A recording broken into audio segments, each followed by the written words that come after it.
के मंदिर का पुनर्निर्माण हुए 75 वर्ष हो चुके हैं और 7 तारीख को मध्य प्रदेश से यात्रा में 1100 यात्री सोमनाथ के लिए गए हैं। यह भारत के लिए बड़ा गौरव का क्षण है और वर्तमान में सोमनाथ के अध्यक्ष हमारे देश के यशस्वी प्रधानमंत्री नरेंद्र मोदी जी हैं। इसका 3 दिवसीय कार्यक्रम इस बार सोमनाथ में मनाया जा रहा है। तो यह हमारी संस्कृति और विरासत और उससे विकास का जो संयोजन हमारे मुख्यमंत्री जी द्वारा लगातार किया जा रहा है, इसका प्रारंभ सरदार वल्लभ भाई पटेल, जिनको हम लोग पुरुष के नाम से जानते हैं, उन्होंने सोमनाथ मंदिर का पूर्णोद्वार करके इस कार्य की एक अलग जगह थी जो बीच में थोड़ी सुस्त हुई, लुप्त हुई, परंतु फिर आज वह मध्य प्रदेश के अंदर अगर हम देखें तो महाकाल लोक और बाकी कई अन्य जगह के प्रमुख ऐतिहासिक स्थलों के पुनर्निर्माण का कार्य चल रहा है। इसी के साथ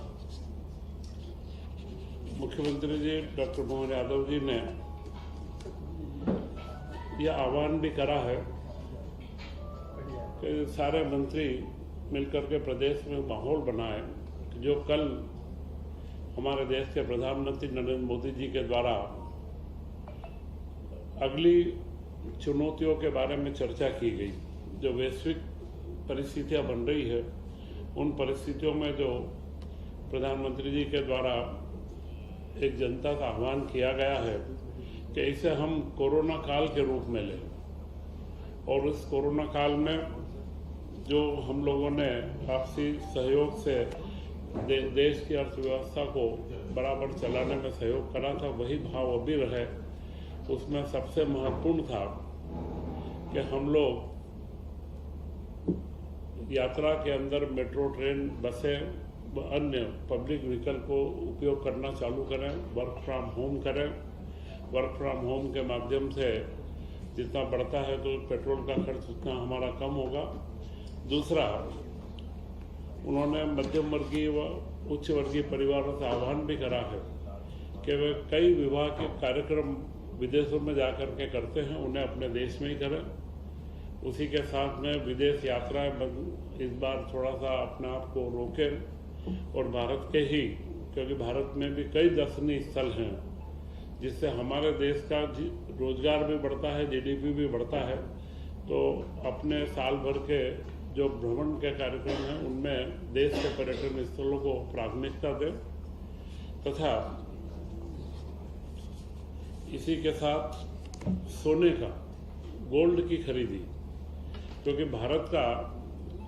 गोल्ड का आयात करीब करीब 6 लाख करोड़ का है। 6 लाख करोड़ से ऊपर का हम लोग सोने का आयात करते हैं और जो गहनों में वह निवेश के अंदर सुरक्षित निवेश मान करके घर में रखा जाता है। तो उस पर प्रधानमंत्री जी का कहना था कि अगर 1 साल के लिए हम बहुत आवश्यक हो,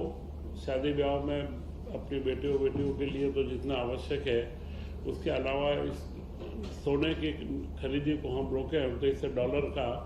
हमारे सामने एक बहुत बड़ा, तो यह जो आह्वान है प्रधानमंत्री जी का, यह आह्वान उन्होंने कोरोना काल में भी करा था और देश की जनता ने उसे स्वीकार करके और उस आह्वान के साथ में चले थे। यह जन नेता की पहचान है कि जब भी कोई चुनौतियाँ होती है तो जनता को जागृत करना, और उसी आह्वान को आज मुख्यमंत्री जी ने भी सभी मंत्रियों से कहा है कि इस आह्वान को नीचे तक उतारें और इसको व्यवहारिकता के अंदर, रोजमर्रा के हमारे जीवन के अंदर ला करके वो देश की चुनौती, यह एक वैश्विक चुनौती है, उसका हम लोग अच्छे से सामना कर सकें। तो यह ऊर्जा संरक्षण से लेकर के कई चीज़ें हैं, इसके अंदर हम लोग आगे बढ़ेंगे। और एक महत्वपूर्ण उन्होंने कहा था खाने के तेल में 10% की कटौती करें, क्योंकि खाने का तेल भी हम लोग बड़ी संख्या में आयात करते हैं और खाने के तेल का फिटनेस में भी लाभ है। अगर हम उसकी कटौती करते हैं तो फिटनेस के लिए भी इसका उपयोग है और देश के डॉलर में बचत होती है। तो यह जो बिंदु उन्होंने चिन्हित करे हैं, ये मैं समझता हूँ कि आप लोगों के माध्यम से भी अगले समय में समाज के अंदर एक जन जागरूकता का विषय बने। इसी के साथ प्रधानमंत्री ग्राम सड़क योजना फोर्थ, क्योंकि जो प्रधानमंत्री सड़क योजना, ग्रामीण सड़क योजना का शुभारंभ हुए 25 वर्ष हो चुके हैं। अब इसका चौथा वर्जन कल उसका मुख्यमंत्री जी के द्वारा शुभारंभ किया गया और इसमें प्रदेश को 1763 करोड़ रुपए से 2117 किलोमीटर की सड़कें, जिसमें 973 सड़कों का निर्माण होगा और 987 बसाहटों का लाभ मिलेगा। और इसमें PM जनमन योजना जो आदिवासी क्षेत्रों के अंचलों के लिए है, जिसमें छोटे छोटे टोले मजरों को भी 12मासी सड़कों से जोड़ा जाएगा, इसका भी कल प्रारंभ कर दिया गया है। यह एक आदिवासी अंचल के साथ में छोटे छोटे गांव को जोड़ने के लिए महत्वपूर्ण योजना है। आज कूनो के अंदर खुद मुख्यमंत्री मोहन यादव जी ने 2 चीतों को खुले जंगल से भेजा है। तो चीतों की संख्या अभी हमारी 57 हो चुकी है। 54 उसमें से कूनो नेशनल पार्क में है और 3 चीतों को गांधी सागर के अंदर रखा गया है। यह एक नई शुरुआत है गांधी सागर क्षेत्र में पर्यटन को बढ़ाने के लिए। इसी के साथ में समर्थन मूल्य गेहूं का उपार्जन, यह एक बहुत बड़ा बिंदु है और इस बार गेहूं के उपार्जन में मध्य प्रदेश ने 10 लाख किसानों का आंकड़ा पार करा है, जो देश के अंदर आज हमको प्रथम बनाता है। पूरे देश के अंदर मध्य प्रदेश ने प्रथम बार 10 लाख किसानों से गेहूं का उपार्जन किया है और इसमें हरियाणा के अंदर 9,10,000 किसानों से हुआ है, पंजाब के अंदर 7.5 लाख किसानों से हुआ है और यूपी में 2 लाख किसानों से हुआ है। तो यह जो समर्थन मूल्य के साथ में बोनस की राशि का 11,622 करोड़ रुपए का भुगतान भी अभी तक दिया जा चुका है और किसानों की मांग को देखते हुए गेहूं की अवधि 9 मई तक थी, उस अवधि को अब 23 मई तक कर दिया गया है, जिससे जो बड़े किसान या कोई स्लॉट बुकिंग में या किसी कारण से देरी हुई हो, उनको सबका गेहूं का पूरा उपार्जन किया जा सके और बारदाने की कोई समस्या भी नहीं है। सब जगह पर बारदाने उपलब्ध है, ट्रांसपोर्ट का परिवहन भी बड़े व्यवस्थित तरीके से हो रहा है। तथा ये सामान्य जानकारी थी। इसी के साथ में कैबिनेट में आज 29,540 करोड़ रुपए से अधिक के कार्यों की जो योजनाओं की निरंतरता की स्वीकृति दी गई है, जिसमें लोकवित्त पोषित कार्यक्रमों में 15,598 करोड़ की स्वीकृति हुई है। शहरी एवं PWD विभाग के अंदर 6,900 करोड़ की सड़कों के निर्माण व उनके मजबूती के लिए जो कार्य होते हैं उसकी स्वीकृति है।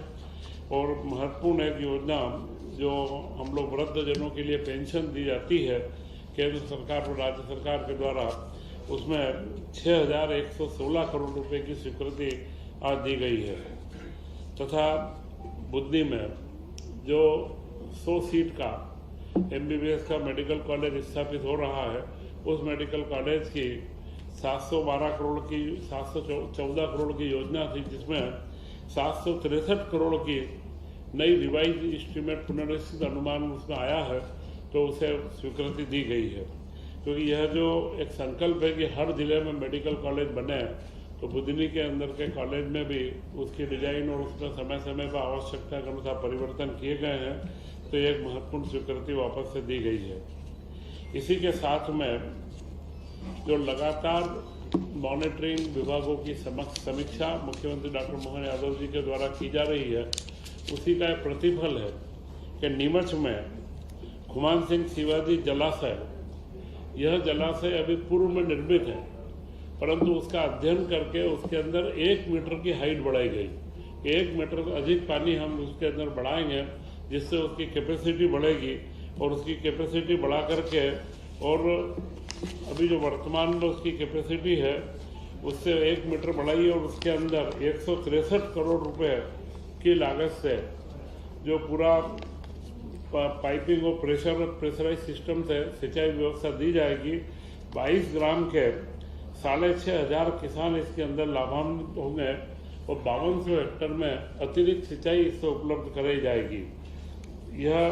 एक महत्वपूर्ण बात जो मैंने कही कि जो निरंतर समीक्षा और जो कार्य हुए हैं उनका सर्वाधिक दोहन किस तरीके से हम हमारे किसानों के लाभ के लिए ले सकें, ये सारे कार्य चालू हैं। इसी के साथ में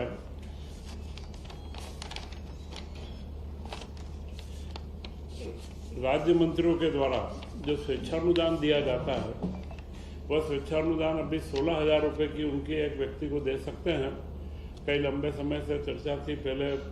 मंत्रियों के द्वारा स्वेच्छानुदान 25,000 था, उसे 40,000 किया गया था। तो राज्य मंत्रियों का स्वेच्छानुदान अब 16,000 से बढ़ा करके वे 25,000 रुपये तक की राशि अपने स्वेच्छानुदान में किसी एक व्यक्ति को 1 वर्ष में दे सकेंगे, इसका निर्णय किया गया है। और एक समस्या लगातार आ रही थी पीडब्ल्यूडी विभाग की, लोक निर्माण विभाग में, जो वैश्विक परिदृश्य में डामर के भाव प्रतिदिन बढ़ रहे थे और एक गर्मी का ही समय काल रहता है कि जिसमें बिटुमन के डामर की सड़कों के कार्य को हम पूर्ण करें बरसात के पहले। तो इसमें जो टेंडर भरे गए थे उस समय 10 करोड़ से नीचे की योजनाएं थी, उनमें प्राइस एस्केलेशन का कोई प्रावधान नहीं था। तो अब मंत्रिमंडल के द्वारा स्वीकृति दी गई है कि 10 करोड़ से नीचे की भी जो योजनाएं हो उनमें 1 मार्च के बाद में बिटुमन का जो प्राइस IOCL का रिफाइनरी का रहे और उस समय का जो 1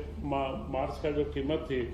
और उसे 30 जून तक उसका आगे बढ़ाया गया कि उनका भाव का परिवर्तन एडजस्टमेंट करके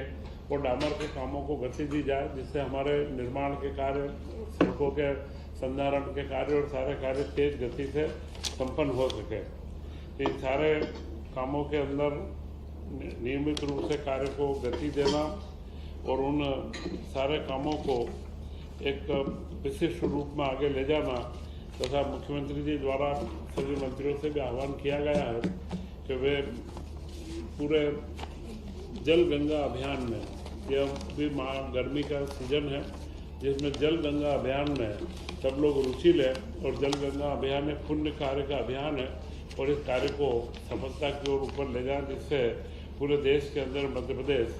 का एक नाम रोशन हो। क्योंकि जल गंगा अभियान की मैं पिछली बार भी आप लोगों को बताया था कि हमारे केंद्रीय जल शक्ति मंत्री ने भी मध्य प्रदेश के जल गंगा अभियान की बड़ी तारीफ करी और अन्य प्रदेशों को बता रहे हैं कि इन सारे कामों को लगातार हम निरंतर एक नई गति के साथ में आगे बढ़ाने के लिए प्रतिबद्ध हैं।